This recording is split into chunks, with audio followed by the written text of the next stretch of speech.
Y este mensaje te va a ayudar muchísimo a ver que las decisiones son importantes, tenemos libre albedrío y vamos a avanzar más adelante, vamos siguiendo en la Biblia más adelante. Ahorita vamos a ir a algunos preceptos importantes, pero quiero ver,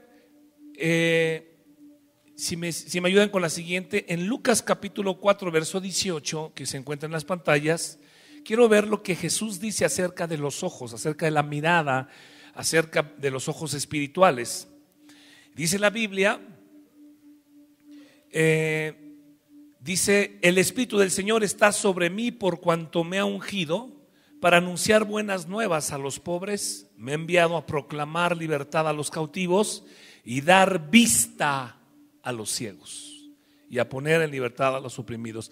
La Biblia nos dice que Él nos va a dar vista a los ciegos, y no solamente habla de vista, una vista natural, que también es parte de las sanidades, pero nos habla de dar vista a los ciegos. A veces somos ciegos espirituales y no podemos ver las cosas que Dios quiere que veamos.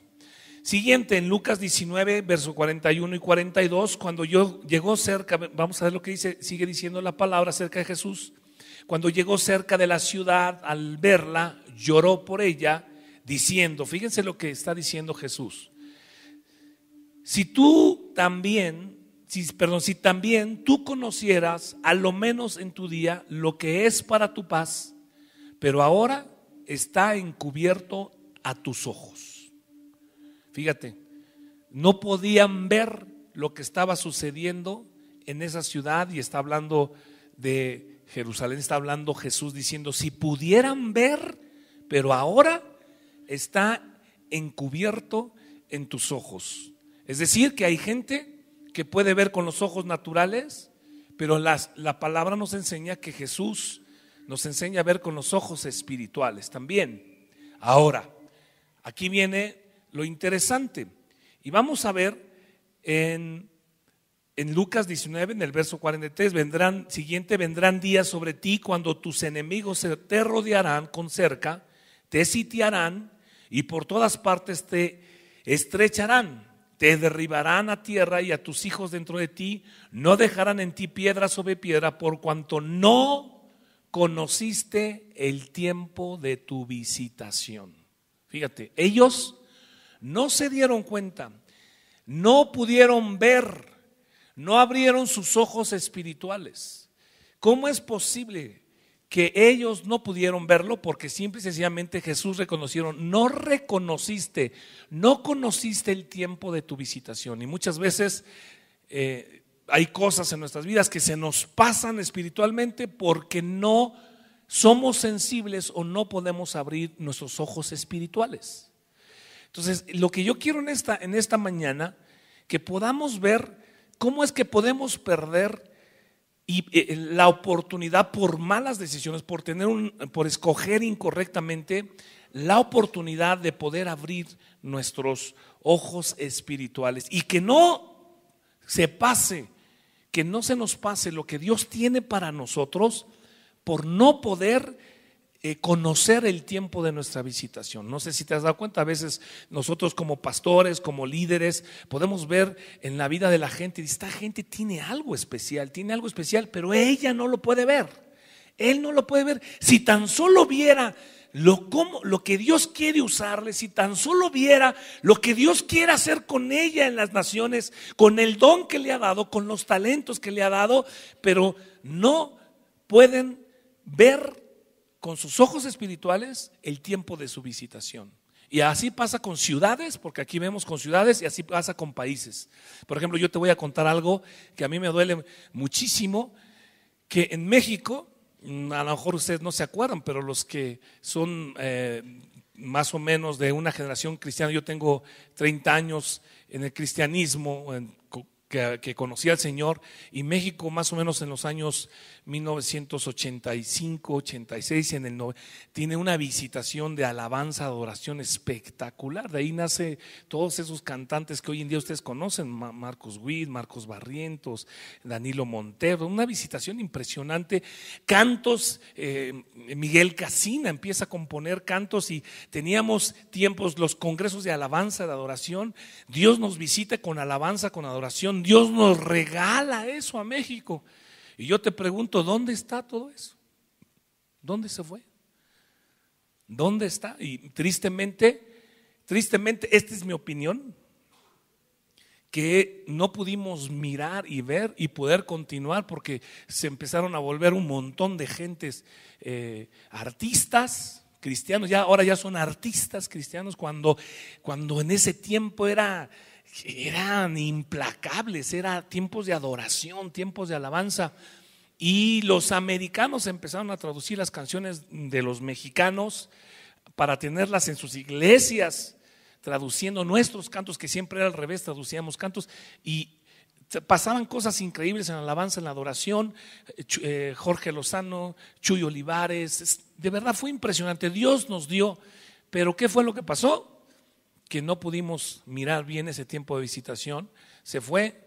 Y yo creo que Dios tomó eso de la música, eso de las composiciones o de la adoración, y se lo llevó a Australia. Y Australia sí lo ha hecho. Y si ya hablamos en palabras, en términos, lo ha capitalizado, ha hecho uso. Hoy en día, cuando Australia empezó a componer canciones a través de Darlene Shegen, a través de todo eso, que ellos pudieron saber el tiempo de su visitación, pudieron ver, sembrar, hacer una escuela, una iglesia. Hoy en día sus canciones se cantan millones de veces cada domingo. Millones. Son los más conocidos sobre la faz de la tierra en alabanza y en adoración. ¿Quién no se sabe los cantos? Cuando en nuestros tiempos Darlene Sheen cantaba esa canción que se cantó, pues se cantaba 12 millones de veces cada domingo, y se sabe porque en los Estados Unidos, acá no sé si usas, pero en los Estados Unidos y en muchos países, cuando tú pones una canción, ahí en el tú pones de quién es la canción, y estás pagando derechos, estás diciendo que estás pagando. No sé si acá sea así, acá en México no ponen nada, ¿no? En México, ¿quién la compuso? Pues quién sabe, ¿no? ¿Qué le vamos a andar pagando? Es para la gloria, ¿no? Entonces, pero son conocidísimos en el mundo y llevan años ya con esa unción y eso de componer, adorar. Su instituto, su iglesia es asombroso. Pero no nos dimos cuenta de esa visitación, no abrimos nuestros ojos espirituales.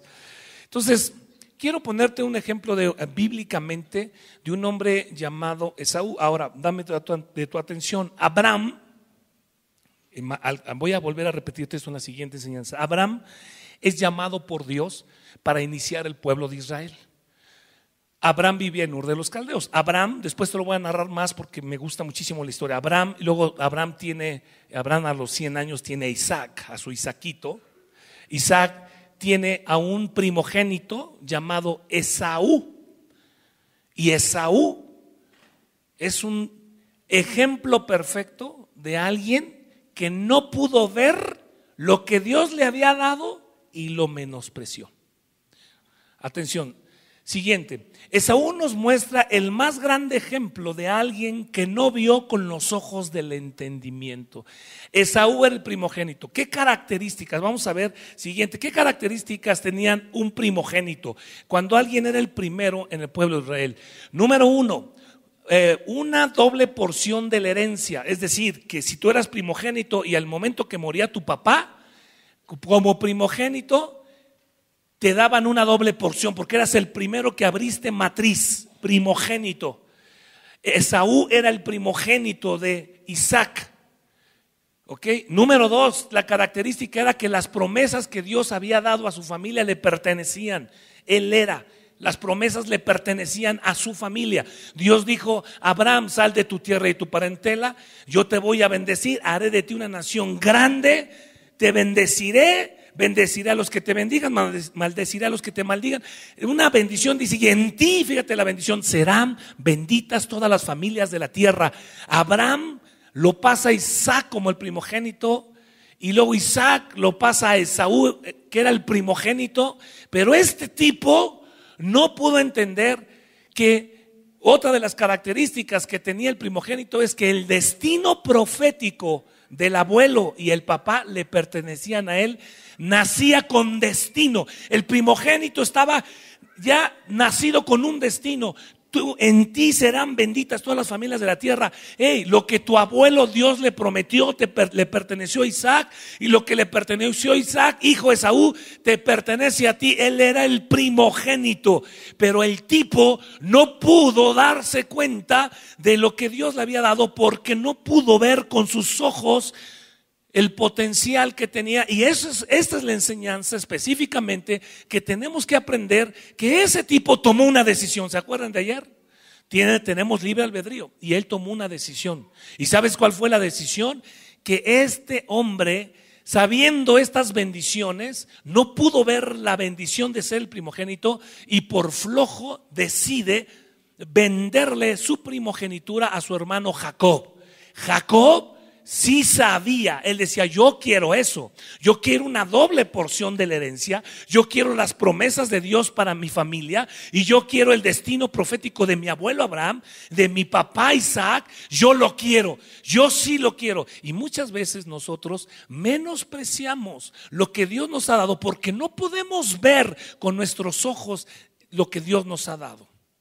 Simple y sencillamente venimos, hacemos y decimos, ajá, ok, ¿qué más?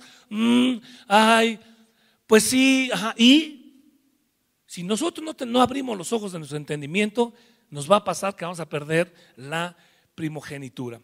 Siguiente, por favor, en Génesis capítulo 25, en el verso 31 al 33, dice la Biblia, y Jacob respondió, fíjate Jacob, véndeme este día. ¿Qué le dice? ¿Tú qué? Tu primogenitura, véndemela, a mí sí me interesa. No, ¿y quién era el legítimo dueño? ¿Quién era? Esaú. Pero él, y así somos a veces los cristianos, vendemos nuestra primogenitura, vendemos la bendición en Cristo Jesús, vendemos la bendición que Él nos hizo hijos, dice, y no nomás dice hijos, sino herederos y coherederos juntamente con Cristo. Si tú analizas heredero y coheredero juntamente con Cristo, significa lo siguiente. Soy abogado de profesión y te puedo definir perfectamente lo que es un heredero: alguien que tiene el derecho de heredar todo lo que le corresponde del Padre. Somos herederos con Cristo. Y luego dice, y coherederos. Coherederos significa partes iguales. Si por ejemplo yo tengo dos hijos, Hugo y Esteban, si yo muero, ellos son coherederos a partes iguales, igualito. Y nosotros somos coherederos así dice la Biblia, con Cristo Jesús. Y andamos por allá tragando algarrobas como Pumba. ¿Se acuerdan de Pumba? ¿Cómo tragaba gusanos? Bueno, ¿y a quién le enseña a Pumba a tragar gusanos? Al Rey León. ¿Se acuerdan que les conté la última vez que vine aquí lo del Rey León? ¿No se acuerdan? ¿Quién vio la película del Rey León? ¿Quién no la vio más bien? Mis hijos la vieron 250 veces. ¿Y se acuerdan? Soleya, mamá, mamá, mamá, ¿no? Y sale. ¿Qué era Simba? ¿Se acuerdan de Simba? Simba era un leoncito que su tío Ascar, me lo sé porque la vi junto con mis hijos como unas 25 veces. Ascar era un tío que quería el reinado, y Ascar hace pensar a Simba de niño que él había matado a su padre, huye del reino. Él era el rey, escúchame, él era el rey, el heredero, él era el que seguía. Y Simba simple y sencillamente se va, pero lo recoge, se encuentra con un puerco llamado Pumba y una suricata llamada, ¿cómo se llamaba? Timón. Y estos dos andaban Hakuna Matata. ¿Sí o no? Hakuna Matata. ¿Sabes qué decía el Hakuna Matata? Hay que vivir sin qué, sin preocupar. O sea, les valía gorro la vida. Fumaban mota, tenían sexo, ¿me está siguiendo? Algunos de nosotros andábamos en el Hakuna Matata, ¿no es cierto? Así una vez le preguntó a un cuate, oye, ¿tú cuál es tu testimonio? Dice, hermano, yo andaba en el Hakuna Matata, sin preocuparme, en el desastre. Y ellos andaban, pero el Rey León, Simba, era un niño que él no había nacido para ser un puerco, ni había nacido para ser una suricata, ni había nacido para tragar gusanos. Pero estos dos, Pumba y Timón, le enseñan a tragar gusanos. ¿Se acuerdan? Viscosos, dice, pero sabrosos. Pero resulta que empieza a crecer y estos dos se empiezan a preocupar porque dice, este ya creció, y este come lo que nosotros somos. Y él andaba en el Hakuna Matata, siendo que era el Rey León, pero un día se aparece el chango llamado Rafiki y le dice, conozco a tu padre. Y él dice, ¿a mi padre? Y dice, sígueme. Y lo empieza a seguir y llega a un lago en donde se ve la imagen de él mismo, idéntico a su padre. No había espejos en la selva. Y cuando él se ve, dice, estás viendo a tu padre. Y le dice el chango, que era representando la sabiduría, les dice, Simba, le dice su papá, cuando ve a su padre, te olvidaste quién eres. Papá se olvidó que era el rey y andaba en el Hakuna Matata. ¿Qué fue lo que tuvo que hacer Simba? Solamente regresar y tomar el reinado. Porque ¿se acuerdan cuando lo presenta el chango a Simba? Lo levanta, ¿se acuerdan?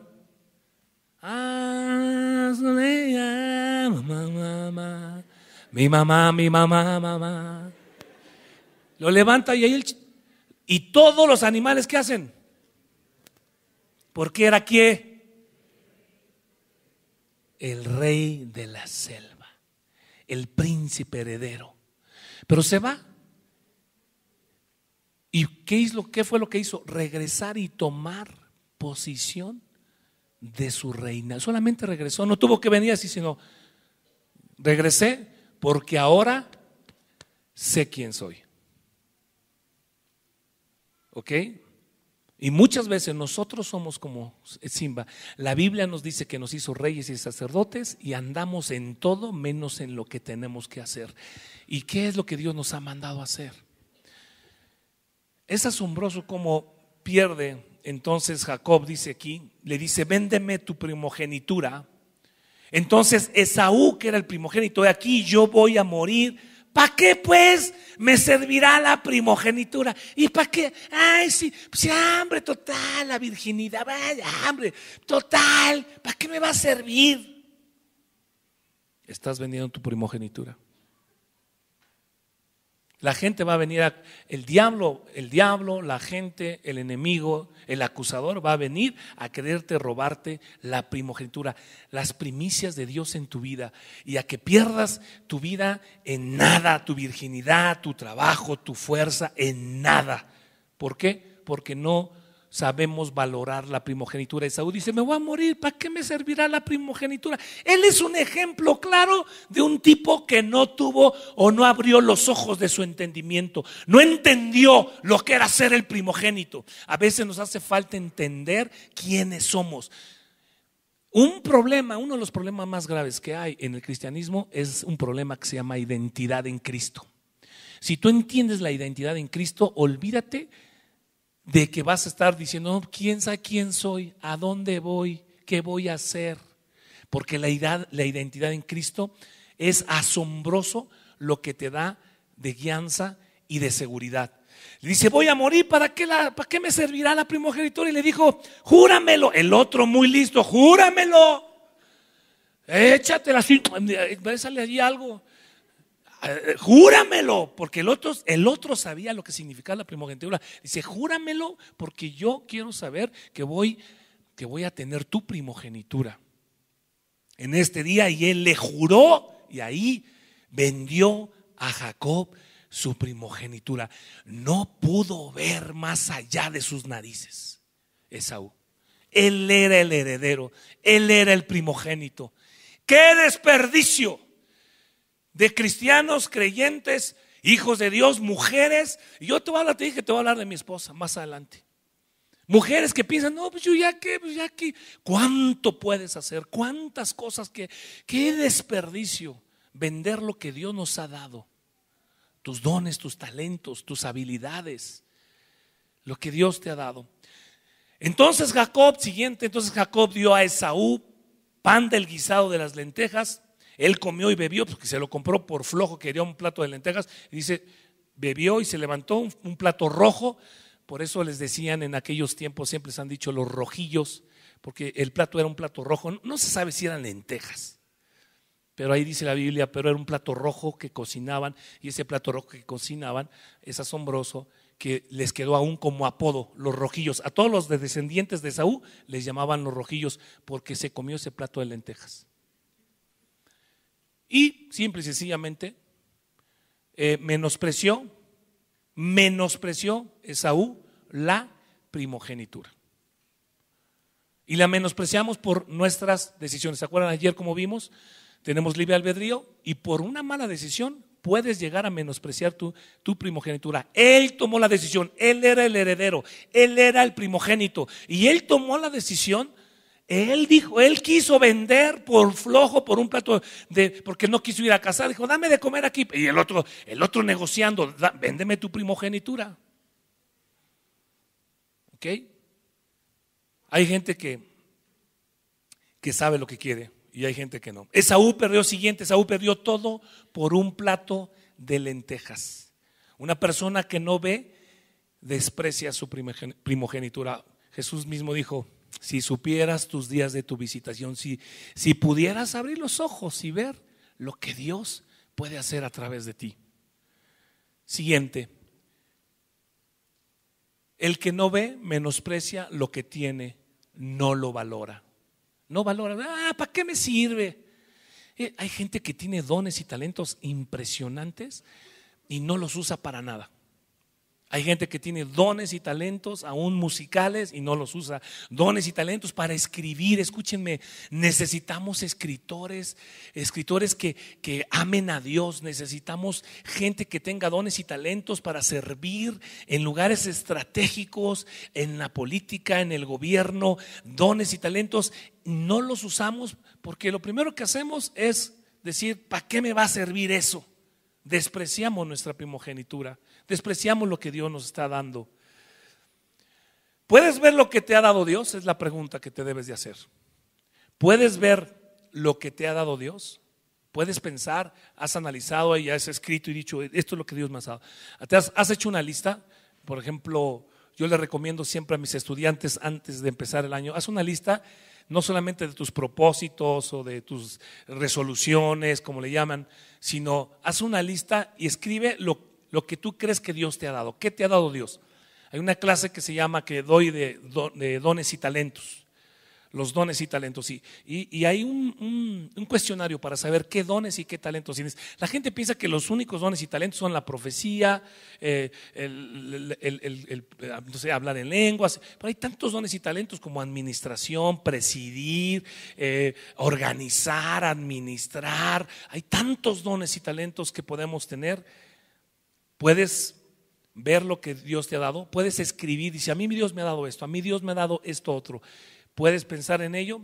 Hay un poder sobrenatural para seguir cuando un hombre ve lo que Dios quiere darle. Cuando tú puedes decir, a mí Dios me dio esto, a mí Dios me dio esto y yo no lo voy a desperdiciar. Yo le he dicho a mi esposa, a veces la gente me dice, oye, esta parte de tu vida, le digo, no lo voy a desperdiciar, lo voy a seguir haciendo porque esto a mí Dios me lo dio. No me lo dio ningún hombre, no me lo dio ninguna persona. A mí esto me lo dio Dios. Y esto yo sé que proviene de Dios y lo voy a usar. José es un ejemplo de un joven que vio con sus ojos espirituales lo que Dios le quería dar. José, y él fue muy listo. Hay una manera exitosa de perder todo lo que Dios todo lo que Dios tiene para ti. Se llama pecado. Dios tiene un montón de cosas para ti, Pero ¿quieres perder tu primogenitura? Peca. ¿Quieres perder los dones que Dios te ha dado? Porque no, es que los dones son irrevocables. Sí, pero ya no vas a poder ejercerlos quizá. Peca. El pecado es una manera de perder las cosas que Dios te ha dado. Dios no cambia sus propósitos. Esta es una declaración que quiero que te quedes muy grabado. Dios no cambia sus propósitos. Dios tiene un propósito, lo va a cumplir. Él cambia sus instrumentos. Si tú no quieres hacer lo que Dios quiere hacer, Dios dice que Él quiere hacer cosas. Así dice la Biblia, que Él tiene propósito y su propósito será cumplido. Lo dice en Eclesiastés. Si Él tiene el propósito de abrir un orfanato en cierto lugar, Él lo va a abrir. Si tú no quieres ir, Él simple y sencillamente cambia sus instrumentos. Él dice, yo te di dones y talentos para hacerlo. Yo puse en tu corazón lo que yo quería hacer, pero tú no quieres hacerlo, o perdiste tu primogenitura, la despreciaste, no pudiste ver lo que yo te di y lo vendiste a un precio muy barato por pecado. Entonces lo que yo voy a hacer simple y sencillamente es voy a cambiar mi instrumento, ahora voy a usar a otra persona. Y es por eso que mucha gente cuando llega a las iglesias dicen, oye, esta persona, mira, apenas tiene poquito y ya ahora hizo ya. ¿Por qué será? ¿No será porque Dios también a ti te había dado y tú no viste, no abriste tus ojos del entendimiento, no viste tu visitación, no viste el tiempo, lo que Dios te había dado? Simple y sencillamente lo despreciaste, lo menospreciaste. ¿Por qué? Porque no pudiste saber lo que tenías. ¿Por cuánto tiempo vas a estar sentado en una silla? Dios no nos llamó a calentar bancas, ¿sabías? ¿Sabes a qué nos llamó Dios? Si Dios hubiera querido calentar bancas, pone elefantes, calientan más que tú y están más grandes que tú. Pero para calentar bancas Dios no nos llamó. Dios nos llamó con un propósito. Y si tú no cumples el propósito en tu generación, a la edad que tengas, no pienses que estoy hablando de los jóvenes, te estoy hablando de una mujer como mi esposa y de otras mujeres que conozco y hombres que aún ya grandes. Hay una iglesia a la que yo visito en México, se llama un lugar que se llama Ensenada, México, Baja California, y ahí hay hombres, todos los ancianos se reúnen. ¿Y sabes cuál es su trabajo? Pues ya están viejitos, ya no le dan mucho, pero ¿sabes cuál es su trabajo? Se levantan todos los días a las 5 de la mañana, porque duermen menos los viejitos. Se levantan a las 5 de la mañana y todos los días se reúnen en la iglesia a orar por el pastor y su familia. Esa es su misión. Y ellos se llaman el grupo de la juventud acumulada. El grupo de la juventud acumulada. Y son un pilar de oración. Cuando tú dices, pues viejita ya. Yo cuando voy a ese lugar le digo, pónganme en su listita. Y estamos orando por ti. Estamos orando. ¿Cuánto puede hacer tan solo esa gente? Aquí dices, ¿ya qué puedo hacer? Orar, interceder, enseñar a otros. Gente adulta. Ay, señoras, mira, las mujeres en lugar de andar en chismes y en mugreros, qué bárbaras. ¿Por qué no son como la abuela Loida, que dice desde pequeño le enseñó a Timoteo las escrituras? Mi esposa venía en un avión y llegó llorando a mi casa y me dijo, vengo muy triste. Le digo, ¿por qué? Cuéntame. Dice, venía a mi lado una señorita y traía su Biblia, y entonces al ver que yo la vi, al ver que traía su Biblia, le dije, oye, ¿eres cristiana? Y le dijo, soy testiga de Jehová. Y mi esposa, y le dice a mi esposa, cuéntame, ¿cómo es que te hiciste testiga de Jehová? Dijo, no, pues alguien me compartió, me convertí, y luego me dijo, no, es que ahorita estoy siendo entrenada por las mujeres para ser una buena esposa. Y soy entrenada en las escrituras por dos mujeres, son mujeres ya ancianas, pero me están enseñando a ser una esposa, me enseñan a cocinar, me enseñan a coser, me enseñan un montón de cosas. Mi esposa me decía, nosotras no hemos enseñado a nuestras señoritas a hacer nada, a ser mujercitas, a ser esposas. Me enseñan las escrituras, mujeres grandes ya, creemos, a veces las mujeres que están aquí grandes piensan, pues yo ya nomás me congrego, hermano, pues ya para los jóvenes son los que mueven la iglesia. Ciertamente en los jóvenes está la fuerza, pero necesitamos hombres también con sabiduría, con entendimiento, con conocimiento, que nos enseñen que nos den línea, que nos puedan llamar, decir, hombres que puedan venir y decirle, ven, déjame decirte, déjame hablar a tu corazón, déjame decirte algunas cosas importantes que necesitas saber, y que tú puedas tener un grupo o grupos de padres y que puedas hablarles por teléfono y decirle, oye, acá en el trabajo no sé cómo resolver esto, ¿qué opinas tú? Dime, porque esos hombres que son mayores de 50 años te garantizo que pueden tener una experiencia y un consejo preciso para tu vida.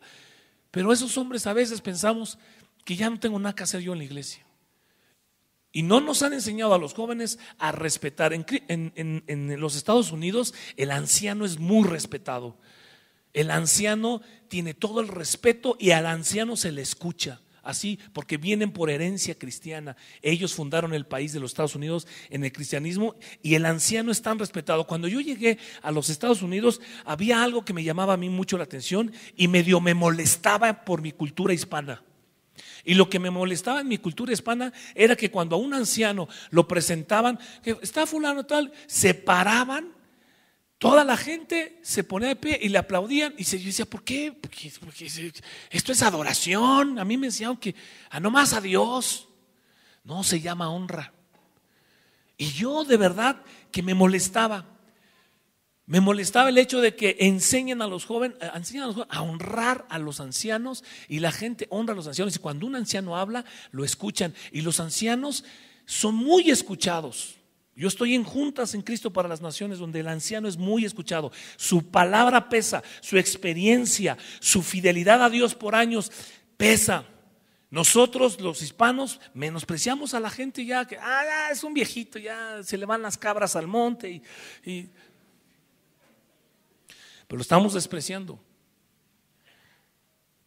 Entonces necesitamos saber que nosotros somos usados en cualquier área de nuestra vida, porque de otra manera Dios va a levantar y va a cumplir su propósito de lo que tiene que hacer.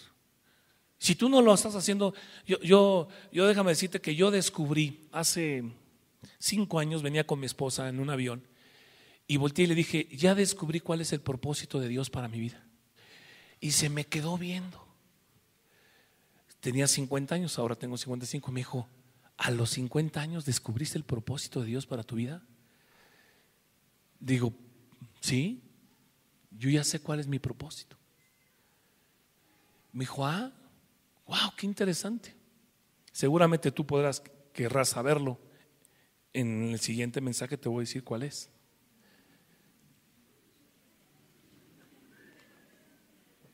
Y cómo lo descubrí bíblicamente. Y lo quiero hacer y lo voy a ejercer, porque si yo no lo hago, alguien más, Dios va a usar a alguien más en mi lugar. Alguien más va a levantar Dios. Si tú no haces lo que Dios te ha mandado a hacer, en tu generación, en tu ciudad, en tu tiempo, Dios va a cambiar de instrumento y va a usar a otra persona. Tarde que temprano lo va a hacer así. Lo va a hacer así. Siguiente, Rubén, que era el primogénito de Jacob.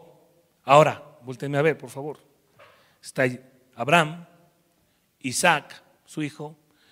Esaú desprecia la primogenitura, se la compra Jacob, y ahora Jacob legalmente se vuelve el primogénito. No era, pero él sabía que quería la herencia, vio que había bendición en ser el primogénito, y él compra la primogenitura.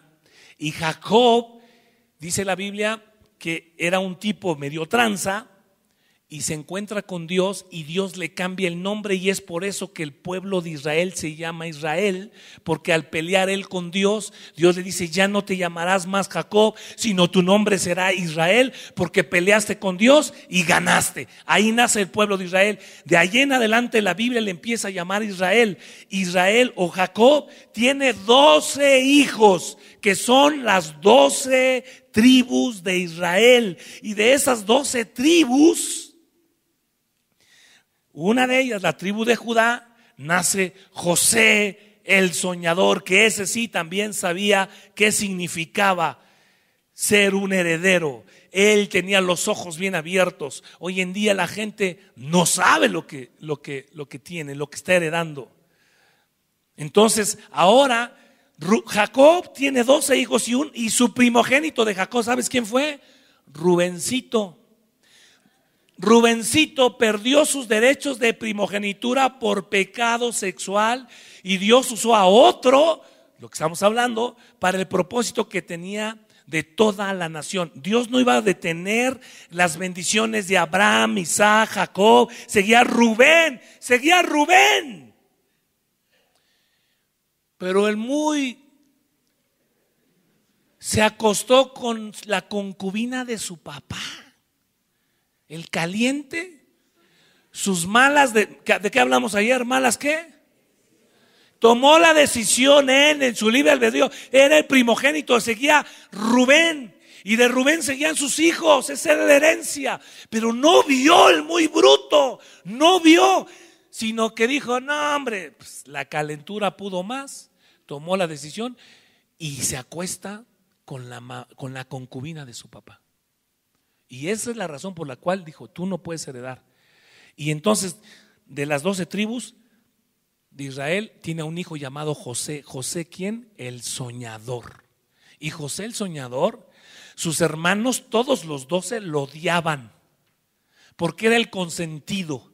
Era el que Dios había escogido para seguir el propósito que tenía toda la nación. Porque todos sus hermanitos, exceptuando Judá, eran un desastre. Pero José lo venden y inicia un tiempo. Ya más adelante lo vamos a ver, lo vamos a ir viendo en la historia. Primera de Crónicas capítulo 5 dice: Rubén era el primogénito de Israel, pero como profanó el hecho de su padre, así dice en Primera de Crónicas 5:1, pero como profanó el hecho de su padre, sus derechos de primogenitura fueron dados a los hijos de José, hijo de Israel, y no fue contado por primogénito. Uno más que no vio, que no supo lo que tenía de herencia. ¿Y por qué fue? Por pecado. Entonces vemos, o lo desprecias porque dices no me importa porque no lo puedes ver, o lo desprecias por el puro pecado. Métete al pecado, otra vez lo de ayer, y pierde lo que Dios te ha dado, pierde la primogenitura. Es bien fácil pecar y como les dije ayer, nadie te dice las consecuencias, pero una de las consecuencias es perder lo que Dios te ha dado en tus manos. Yo quiero que esta generación seamos una generación, no sabes cuánta gente hoy en día está cayendo en pecado de adulterio, de fornicación, no tienes una menor idea. Creyentes cristianos, pastores, líderes cayendo en fornicación, señoritas, jóvenes, porque no hemos visto lo que Dios nos ha dado, no hemos visto las bendiciones y las hemos despreciado. Primera de Crónicas capítulo 5 verso 2 dice: es verdad que Judá llegó a ser más poderoso que sus hermanos, la tribu de Judá, y el príncipe de ellos, pero el derecho de primogenitura fue dado a los hijos de José. Eso lo dice Primera de Crónicas, el hijo de Israel.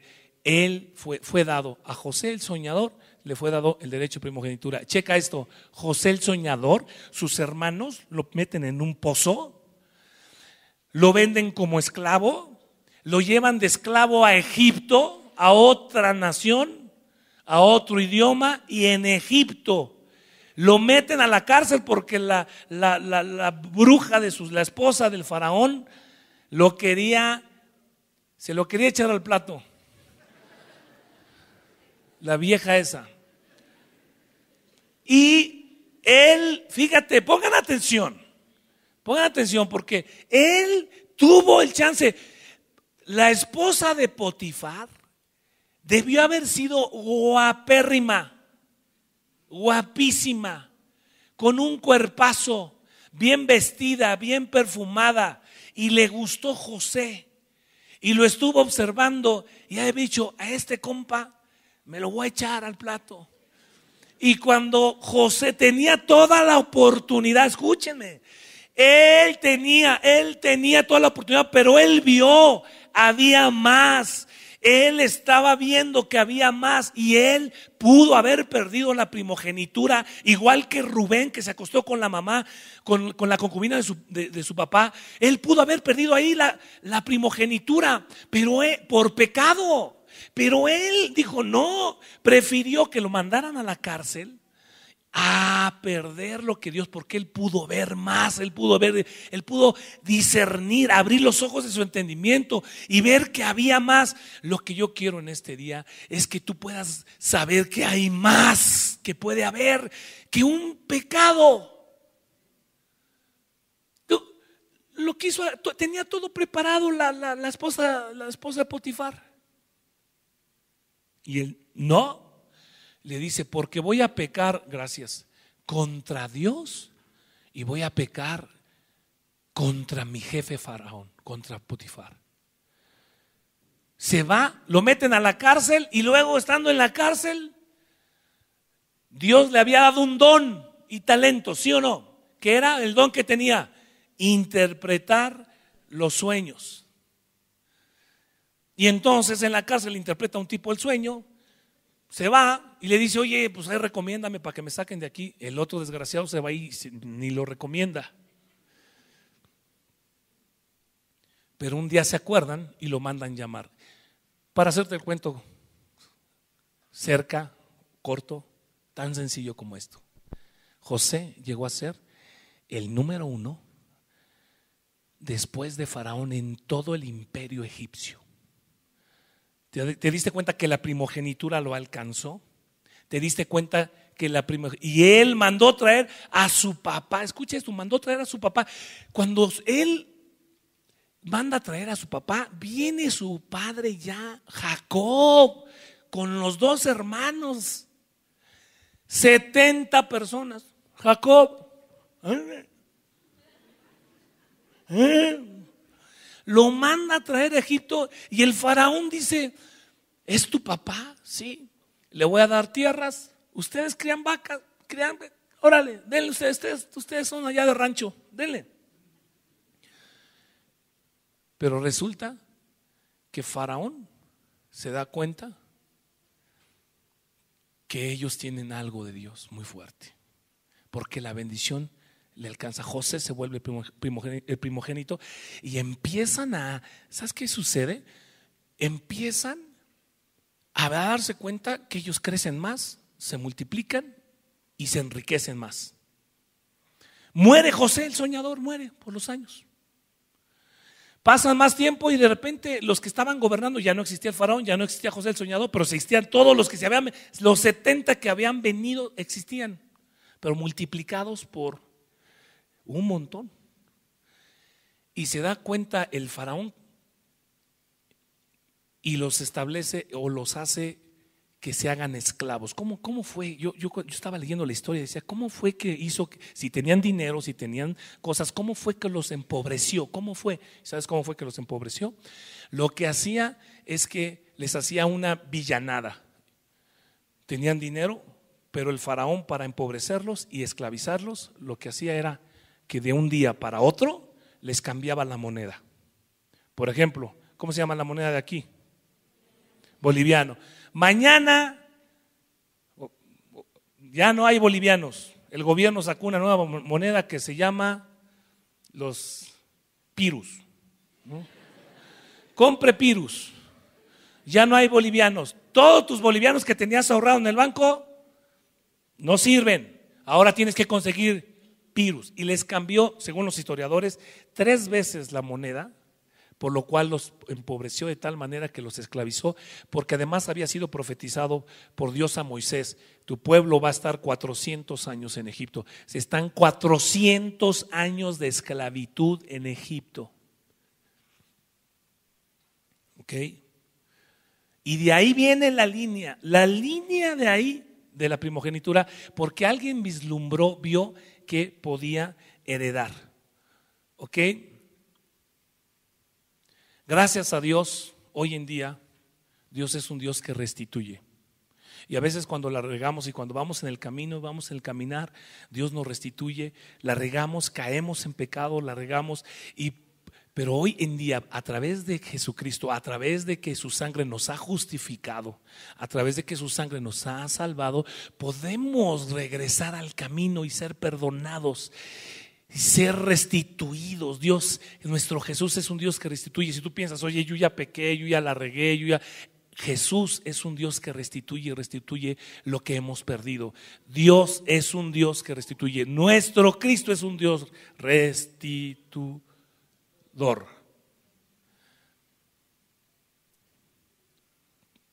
¿Ok? ¿Qué sucede? Que escoge a un hombre llamado Moisés, que nace como hebreo y luego quiere matarlos. Se queda viviendo 40 años en el palacio.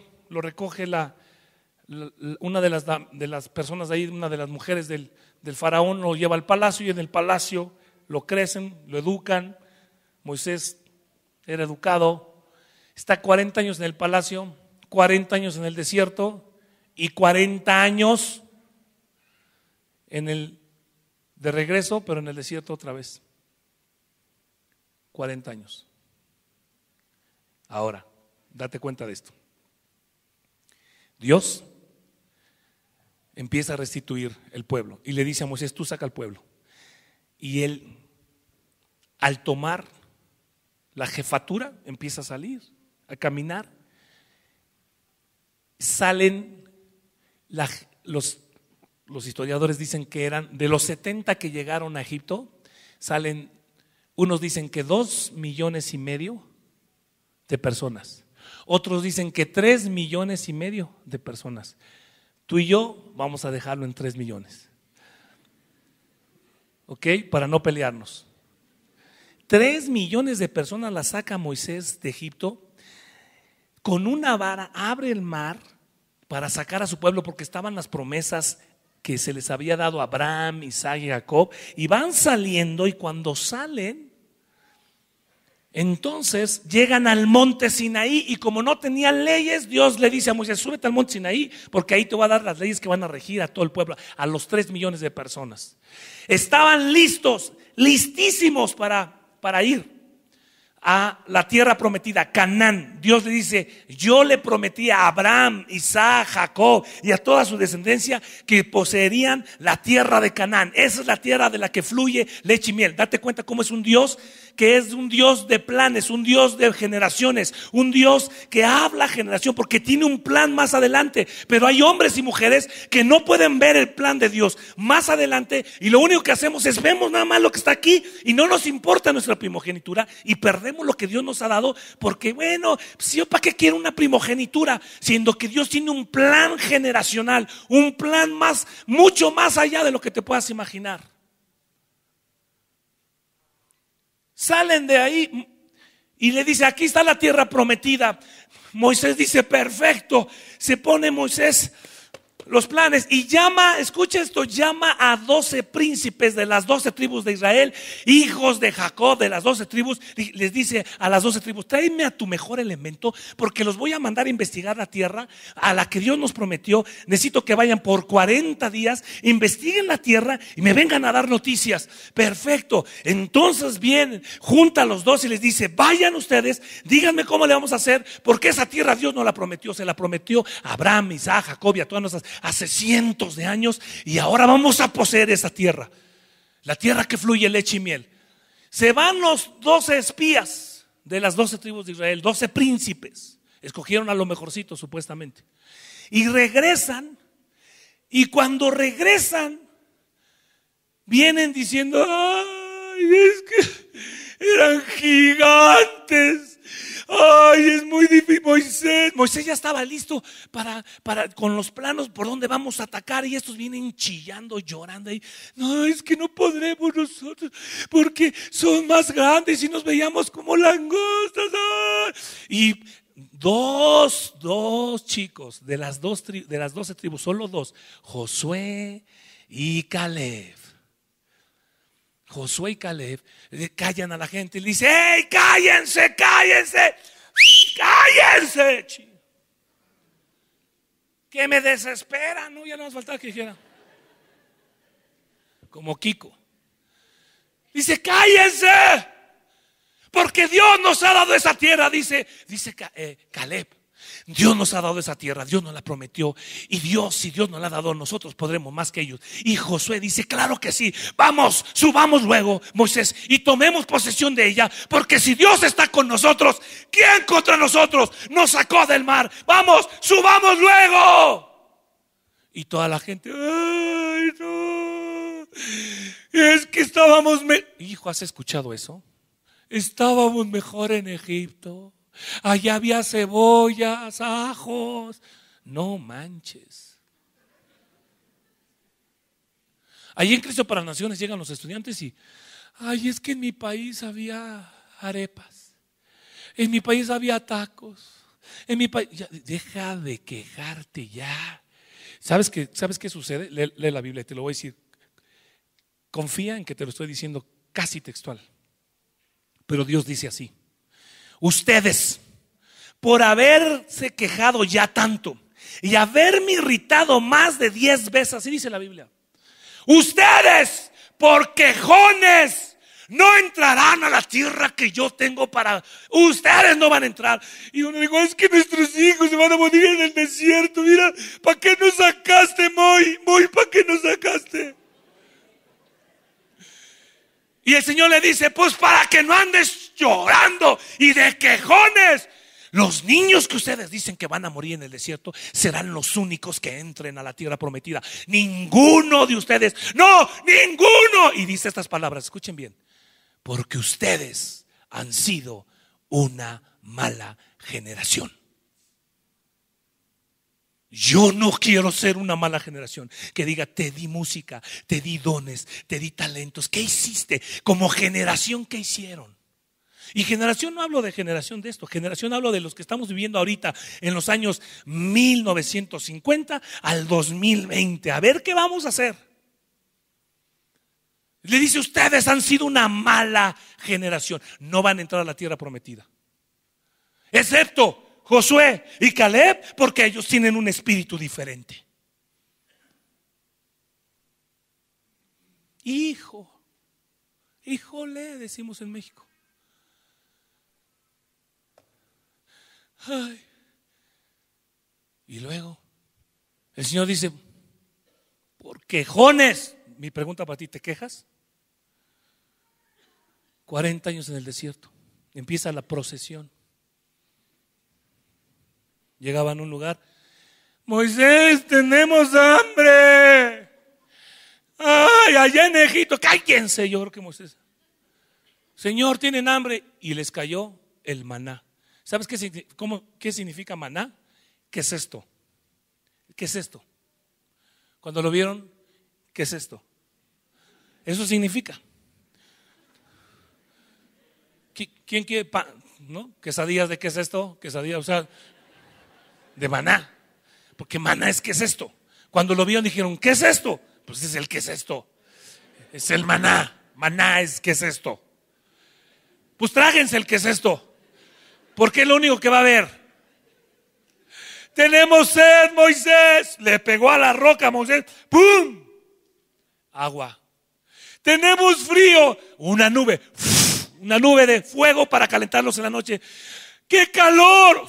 Una nube para... ¿No? ¿De dónde nos vamos a comprar ropa? No te preocupes. 40 años dice la Biblia que no se les envejeció el calzado ni la ropa.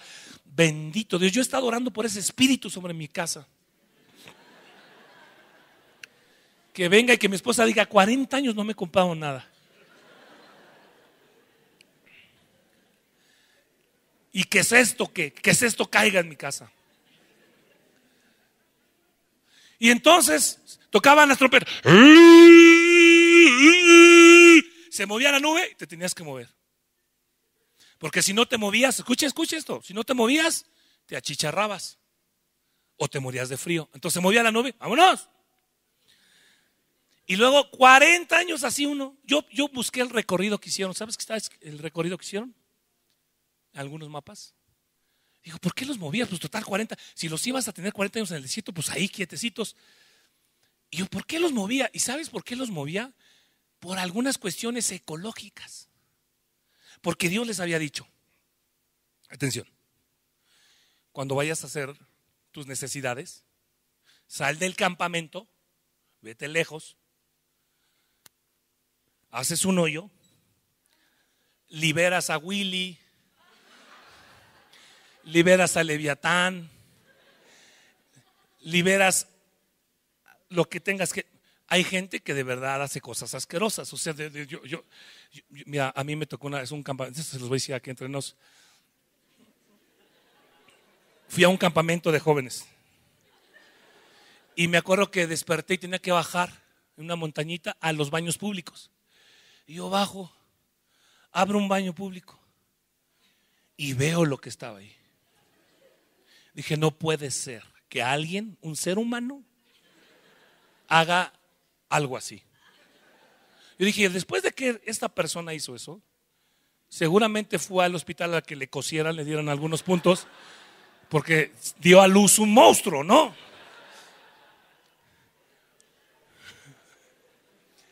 Yo no sé cómo le hacen para hacerle así, así, así, así, y al último. No sé si se sientan y le van dando vueltas, y al último le hacen así. No sé cómo, qué capacidad tienen, brother, para hacer de esa manera así tan perfecta. Hay gente que ya está empezando a vomitar. Entonces Dios les dice, hagan un hoyo, liberen a Leviatán, tápenlo y regresen al campamento. Ahora, tú dices, bueno, pues está bien. 3 millones de personas y el que es esto caía todos los días. El que es esto todos los días caía fresco el maná. Todos los días. Entonces, imagínate, 3 millones de personas dejaban como campo minado. Entonces, imagínate que salías tantito al campamento, hijo, los tenía que mover. Y los movía 40 años. 40 años. Moisés, pon atención en esto, salió, ¿sabes de cuántos años? ¿Alguien sabe?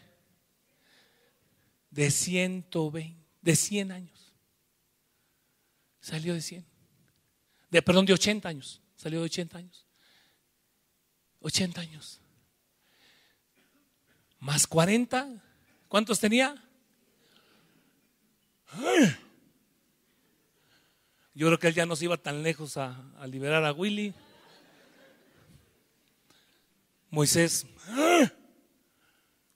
Y de repente llegan enfrente del río Jordán y Dios le llama a Moisés, le dice, Moisés, ven. Llega y Moisés dice, sí, Señor. Tengo 2 noticias que darte, Moisés. Esta es una versión mía. Una buena y una mala. ¿Cuál quieres primero, Moisés? Y él, me imagino que dijo, la buena y luego la mala. La buena es que ya va a entrar el pueblo de Israel a la tierra prometida. Y Moisés dijo, yes.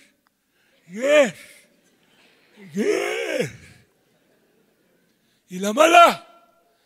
La mala es que tú ya te vas a morir. Dios le dice que se va a morir, ¿sabes? ¿Te gustaría que Dios te dijera que te vas a morir? ¿Sí o no? ¿A alguien le gusta? Sí. Yo sí prefiero que Dios me diga que voy a morir a que el diablo me diga te voy a matar. Es diferente. Es muy diferente que el diablo te amenace y te diga te voy a matar, a que Dios te diga ya te vas a morir, mortuta absoluta. Y entonces Tú dices, ¿de dónde sacaste eso? En la Biblia nos muestra, y la siguiente enseñanza es, escucha esto, se va a morir y le dice, pon atención, llámale a José. ¿Se acuerdan de José, de los de la tribu? Josué, perdón, gracias, llámale a Josué. José el soñador quedó allá atrás, pero José, llámale a José. Otra vez a Josué. Y ahora sí ya están poniendo atención, ya están poniendo. Y porque él va a ser el siguiente en lugar de ti. Nuevamente te voy a hilar para que veas la historia. Date cuenta de cómo Dios va usando gente clave. Y Dios puede usarte siempre y cuando tú puedas decir, Señor, ábreme los ojos de mi entendimiento para saber qué me has dado, porque yo quiero ser parte de la historia en todo momento en mi generación. Porque yo no quiero ir de parte tuya que yo soy una mala generación. La siguiente enseñanza vamos a empezar en Josué. Ahí entonces cuando abres tu Biblia y dices Génesis, Éxodo, Levíticos, Números, Deuteronomio, y luego ¿qué dices? ¿Qué sigue? Josué. La gente dice, abran su libro en Josué y no saben nada, pero ahora ya sabes que Josué es uno de esos de las 12 tribus de Israel que traen la herencia, y este muchacho que tenía 40 años cuando salieron de Egipto, ahora tiene 80 el muchachito. Pero a Moisés le dicen, ya te vas a morir. Y pásale todo lo que yo te he dado a ti, Moisés, se lo vas a pasar a Josué, porque tuvo un espíritu diferente. Junto con el otro bravucón, era un bravucón, Caleb, era un bravo, que cuando te lo encuentras en las escrituras más años después, él ya tenía 100 y tantos años y dice, dame la tierra, brother, yo me siento como antes. Dices, no manches, estos eran hombres de verdad. Entrégame el monte y yo voy a ir por ellos con la misma fuerza que con la que yo ataqué cuando pasamos el Jordán. Josué es el hombre que va a cruzar, pero te voy a contar qué pasa la siguiente vez. No te lo vayas a perder porque sigue la historia y vas a ir viendo que Dios es un Dios con una visión panorámica generacional que te quiere usar a ti y a mí, y que podemos tú y yo perder la oportunidad por no ver, por no abrir nuestros ojos, y porque podemos perder nuestra primogenitura. Acompáñame haciendo oración. Señor, te damos gracias por esta oportunidad que nos das. Te bendecimos, te adoramos. Síguenos hablando en nuestro corazón. Sigue bombardeando nuestro corazón. Sigue haciendo que en cualquier etapa que estemos viviendo en este momento de nuestras vidas podamos, Señor, saber que tú nos quieres usar como instrumentos tuyos en cualquier etapa, en cualquier edad, joven, señorita, hombre, mujer, adulto, anciano, anciana, Señor, que somos parte de lo que tú tienes, Señor, establecido para esta generación. No nos permitas morir y no hacer nada de lo que tú nos mandaste a hacer en esta generación. No queremos morir así, Señor. Queremos ser usados en las áreas, en los dones que nos has dado, en el nombre de Jesús. Ahí en Cristo para las Naciones murió un hombre y me llamó mucho la atención que nosotros tenemos una herencia de nuestros fundadores que se llamaban Gordon Lindsay y Freda Lindsay. Gordon Lindsay escribió 254 libros. Freda Lindsay, reconocida como una líder impresionante, una mujer increíble que construyó todo ese imperio que se llama Cristo para Naciones. Es un campus, un imperio. Pero en Cristo para Naciones también murió un hombre que ya estaba grande. Y yo lo llegué a tratar y de verdad era un tipo que yo creo que era parte de una mala generación. Y cuando murió en la revista pusieron fulano de tal, no voy a decir el nombre porque están grabando, fulano de tal era el mejor para hacer, no sé cómo se diga aquí, las palomitas de maíz, popcorn, pipocas. Era el mejor para hacer pipocas. Y yo lo leí. Nadie hacía pipocas como él. Sus pipocas eran inolvidables. Cuando lo leí, le dije a mi esposa: yo no quiero morirme y que digan: Hugo era el mejor para hacer pipocas. Porque si tú escuchas nuestra historia, que yo estoy heredando como un maestro de Cristo para Naciones, nuestro fundador y nuestra fundadora, wow, yo conocí a la fundadora personalmente.